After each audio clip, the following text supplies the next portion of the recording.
जाने दो, मेरे बच्चे को मत मारो। अंधेरे को चीरते हुए एक औरत गांव की सुनसान सड़कों पर अपनी जान बचाते हुए भाग रही थी। हाँ, कोई तो बचाओ, हाँ, कोई तो बचाओ, कोई तो मदद करो। औरत की चीखें पूरे गांव में गूंज रही थी। चीखों के साथ एक और आवाज गूंज रही थी और वो थी 1-2 साल के बच्चे की किलकारी, जिसको वो अपने गोद में पकड़े हुए थे। तभी अचानक भागते भागते वो औरत लड़खड़ाकर नीचे गिर गई। उसने एक बार अपने बच्चे को देखा और जैसे ही खुद को संभाल कर उसने पीछे देखा तो उसके ठीक पीछे एक परछाई खड़ी थी। जाने दो, मेरे बच्चे को मत मारो।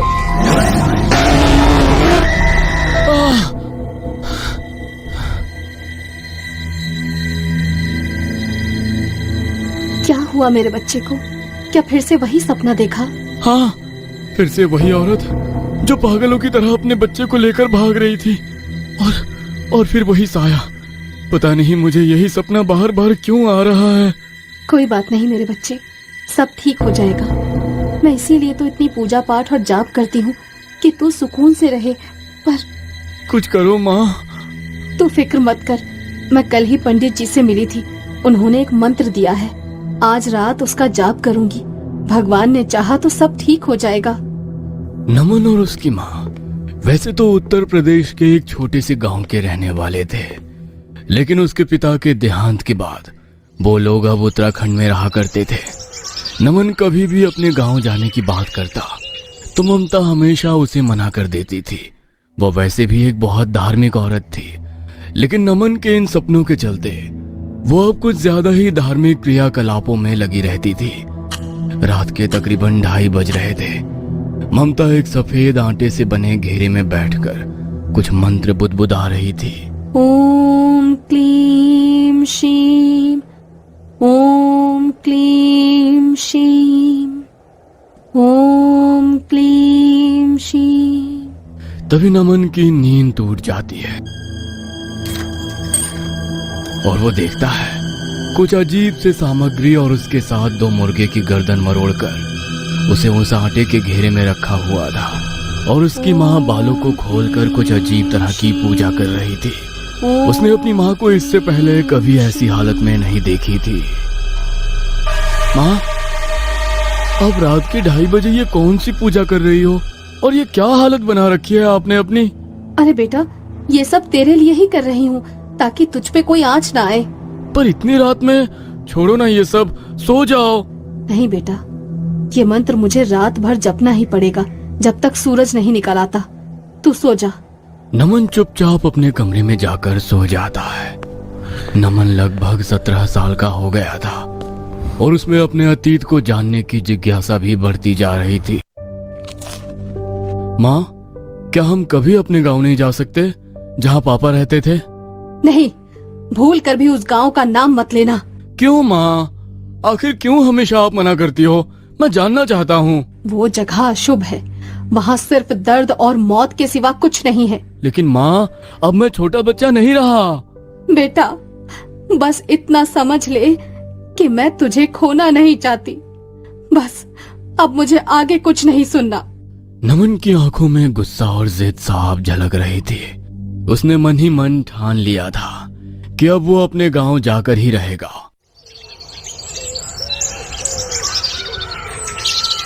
और एक दिन उसे ये मौका मिल ही गया जब उसके स्कूल की तरफ से एक ट्रिप की घोषणा हुई जो मसूरी जाने वाली थी। माँ, स्कूल से ट्रिप जा रही है मसूरी 3 दिन के लिए। ठीक है, पर अपना ध्यान रखना। मसूरी नहीं माँ, मैं अपने गांव जा रहा हूँ, अब मजा आएगा। अगली सुबह नमन अपने बैग में जरूरी सामान लेकर घर से निकल गया और सीधा अपने गांव पहुंचा। वो बहुत खुश था क्योंकि वो बचपन से ही अपने गांव आना चाहता था। नमस्ते काका, मुझे सरपंच जी से मिलना है। मैं राजेश तिवारी का बेटा हूँ। तिवारी जी का बेटा? मुझे लगा नहीं था कि तेरी माँ तुझे आने देगी। पर अच्छा हुआ तू आ गया। चल, मैं तुझे सरपंच जी के पास लेकर चलता हूँ। सरपंच नमन को देखकर भावुक हो गए।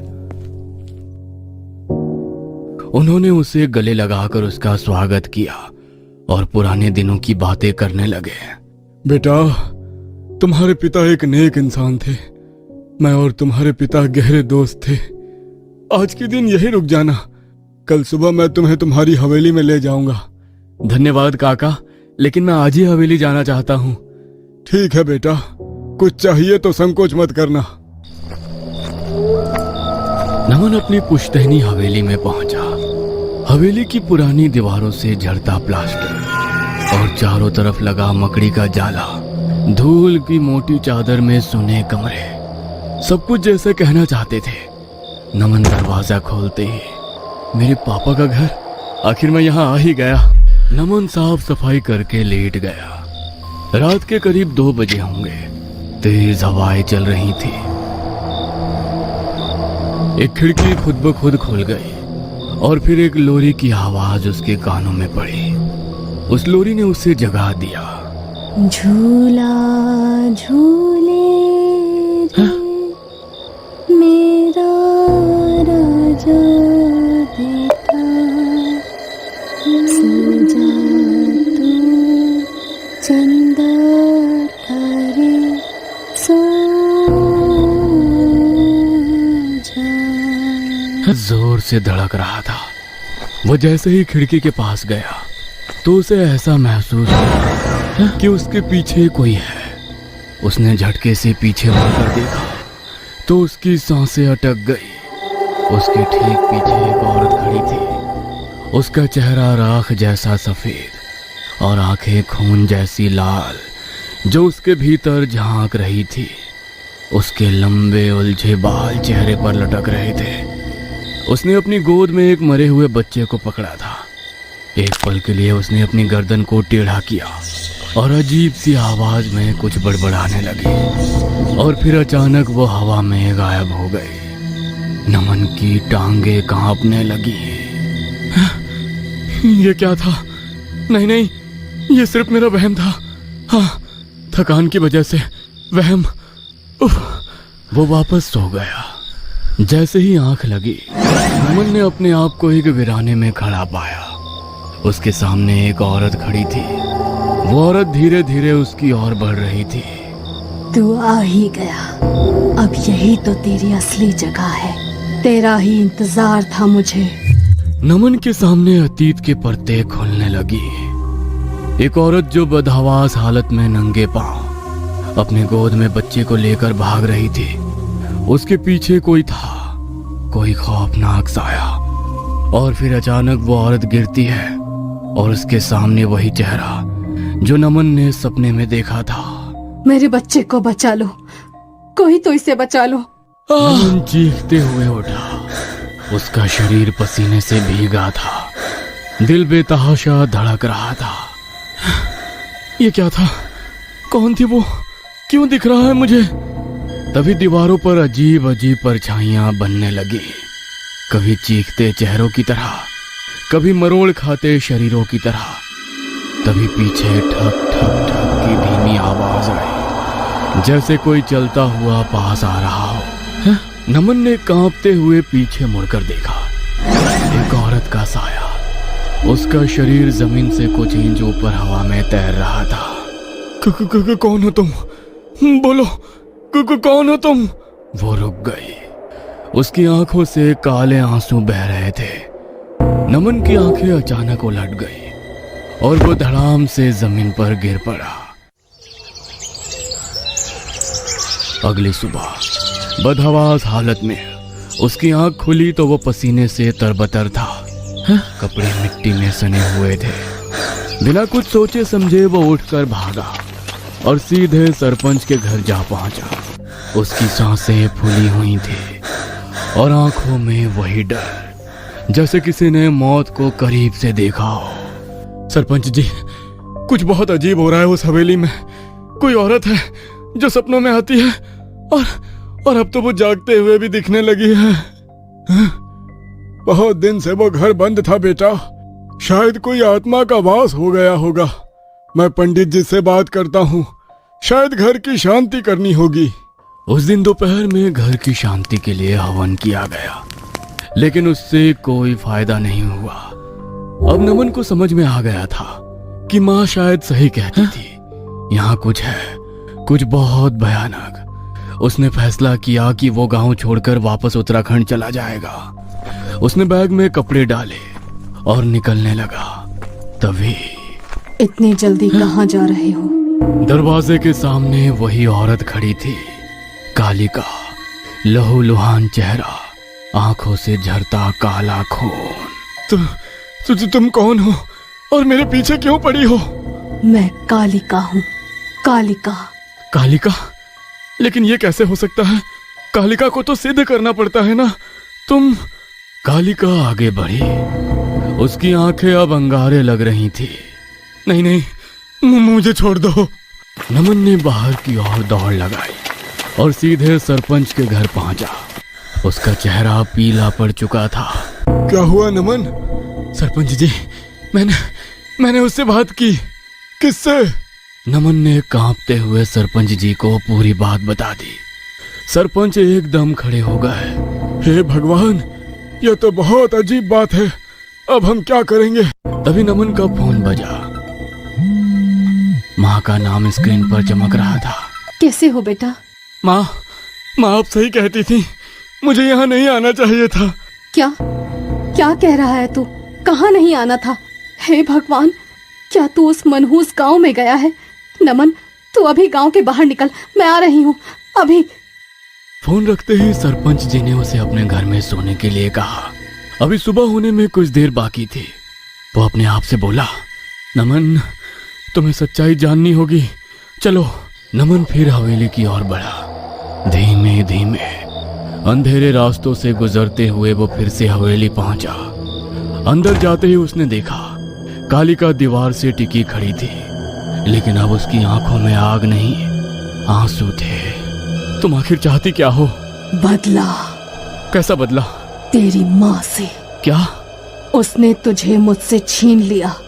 तेरे पिता ने मुझे पत्नी के रूप में सिद्ध किया था, क्योंकि उसकी पत्नी माँ नहीं बन पा रही थी। लेकिन मेरे आने के बाद उसने भी आखिर गर्भ धारण कर लिया। और फिर तभी कोई जोर से चिल्लाया, नमन! पीछे ममता खड़ी थी।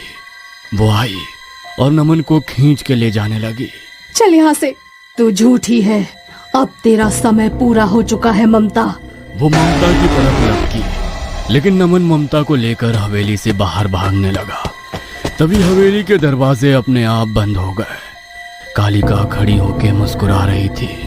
बिना कुछ बोले उसने अपनी शक्ति से ममता को उठाकर दूर फेंक दिया। ममता चीख उठी और जमीन पर गिर गई। तुम ये क्या कर रही हो? वो मेरी माँ है। और तभी उसकी उंगलियां पंजों में बदलने लगी। मुझ में ये क्या हो रहा है? ये क्या है? तुम मेरे पुत्र हो, तुमने मेरे गर्भ से जन्म लिया है। ये औरत जिसे तुम माँ समझते थे, ये कभी माँ बन ही नहीं सकती थी। जब तुम्हारा जन्म हुआ तो इस काला जादू करने वाली औरत ने मुझे इस घर में कैद कर दिया और तुम्हारे पिता को मार दिया। तो इसने पापा को मारा था? हाँ, और फिर तुम्हें लेकर यहाँ से भाग गई। ममता जमीन से उठी। अब उसके चेहरे पर कोई मासूमियत नहीं थी। अब जब सब कुछ जान ही गए हो तो सुनो, मेरा बच्चा मरा हुआ पैदा हुआ था। मेरे पास और कोई चारा नहीं था। अगले महीने तुम 18 साल के हो जाओगे, तब मैं तुम्हारी बलि दूंगी ताकि मेरा मरा हुआ बच्चा वापस जिंदा हो सके।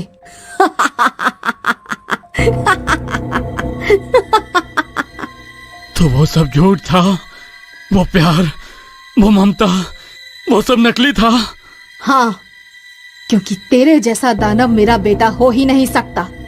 वो सारे पूजा पाठ, वो धार्मिक क्रियाएं असल में एक काले जादू की क्रियाएं थी।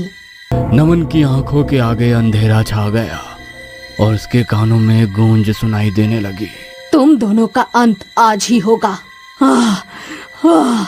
कहने को मैं कालिका हूँ, लेकिन असली राक्षसी तो तू है ममता। रुक जा। ममता ने कोई प्रतीक अपने माथे पर खींचा और जमीन के नीचे से काली लपटें उठने लगी। पर तभी नमन की आंखें खून जैसी लाल हो गई। उसने एक चीख मारी, ऐसी चीख जिससे हवेली की दीवारें कांप गई। उसका शरीर भयानक रूप लेने लगा। नहीं नहीं, तुम ये कैसे संभव है? अब तेरा अंत तय है ममता। कालिका अब अपने सच्चे रूप में थी। आग से घिरी आंखों से नीली ज्वाला निकलती हुई उसका हाथ ममता के सीने को चीरता हुआ आर पार निकल गया। ममता की आंखें फट गई, मुंह से राख और धुआं निकलने लगा। ममता काली धूल बनकर जमीन पर बिखर गई। हमेशा के लिए सब शांत हो गया, लेकिन नमन अब भी कांप रहा था। उसका दानवी रूप धीरे धीरे इंसानी शरीर में लौटने लगा। मैं क्या हूँ? तू राक्षस है, मैं तेरी माँ हूँ, लेकिन तू